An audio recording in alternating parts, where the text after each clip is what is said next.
Yeah, it's recording. All right. Civil liberties are under attack in the United States of America. The events that transpired in Ferguson, Missouri put the spotlight on the growing militarization of the American police force.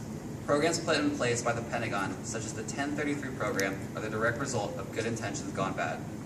By equipping our police force with military-grade munitions, we've instituted an us versus them culture in the men and women designated on protecting the public.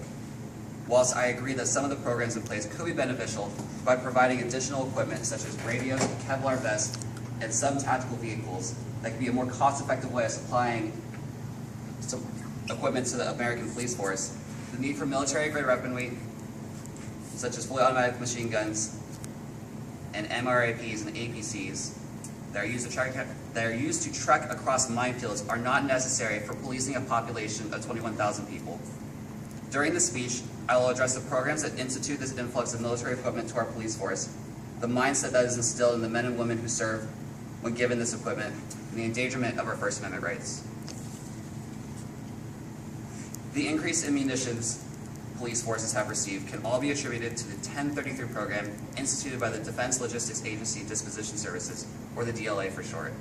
The main purpose of the DLA is to distribute unused military equipment to local law officials with the intent of combating potential terror attacks and to combat drug trafficking. According to the Missouri Department of Security website, a chief or sheriff can apply in order to be a part of the program as easily as filling out a 14-page application. The 1033 program issues leftover communications devices, TV monitors, and walkie-talkies. However, it also can supply mine-resistant ambush protective vehicles, aka MRAPs, and armored personnel carriers, APCs, which are used in live combat situations. Effectively, there are multiple problems with this program. Some of the equipment that is being requested serves no actual purpose to policing the citizens of any town in America, in this case, Ferguson, Missouri, with a population of 21,111. The idea that this program could be more cost-effective than constructing new supplies is also false. The 1033 program can be and should be more regulated than it is. According to the documentation, it takes up to 14 days to receive the requested munitions, and while a chief or sheriff is in charge of filling out the paperwork, there is little to no training besides basic police academy training given to the officers who operate this equipment. This program also seems to undermine the government agencies that were created to combat the problems that the program says it is for, i.e. the Drug Enforcement Administration, or DEA, which only solidifies the question on why are these police forces receiving such high-grade munitions and for what purpose does this serve? In creating an environment for the local police, where they are given heavy-duty automatic rifles and tanks, a mindset is instilled into the psyche of the officer that the people you are supposed to be protecting are your enemy. This is not what the local police force is supposed to be doing. The local police should be reaching out to community members and work together in order to create a safer environment. There are two unequivocal truths to the media blackout that occurred in Ferguson in late August of this year. The media and protesters had its constitutional rights taken away from them illegally, and the Ferguson police used strong-arm tactics and excuses of violence and unrest, which they were responsible for to justify the actions that were taken.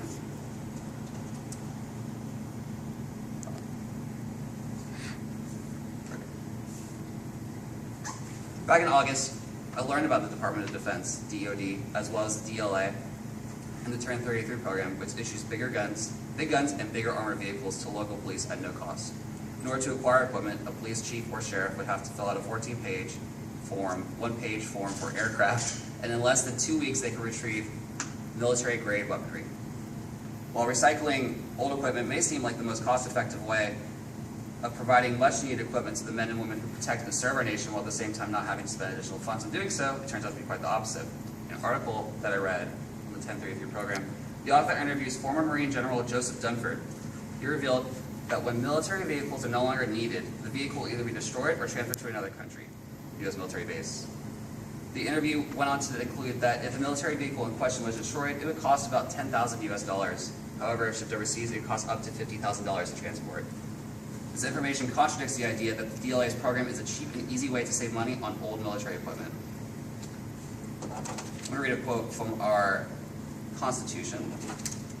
The quote is, "No state shall make or enforce any law which shall abridge the privileges or immunities of citizens of the United States, nor shall any state deprive any person of life, liberty, or property without due process of law, nor deny any person within its jurisdiction the equal protection of the laws." This is the 14th Amendment.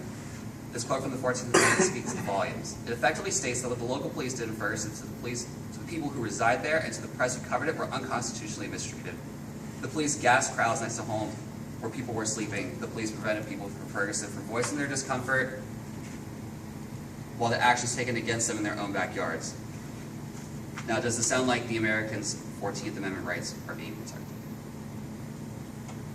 After delving into the massive amount of articles and information about the initial Ferguson protests and gross injustices that they and the press received, I can safely say that we need to look deeper into certain government initiatives and to prevent an unnecessary buildup of weapons to our local police forces.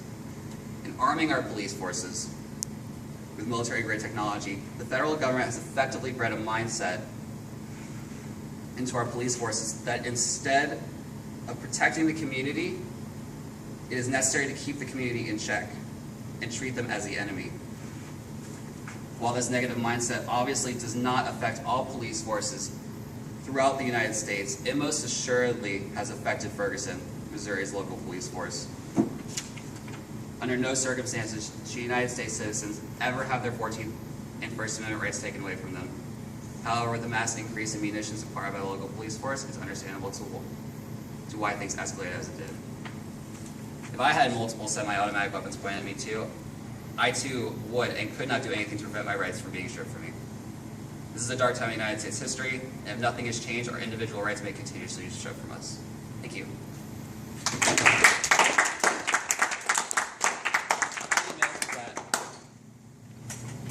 Huh? Wasn't that? All Oh, right. I wasn't recording. How many minutes is that? Oh,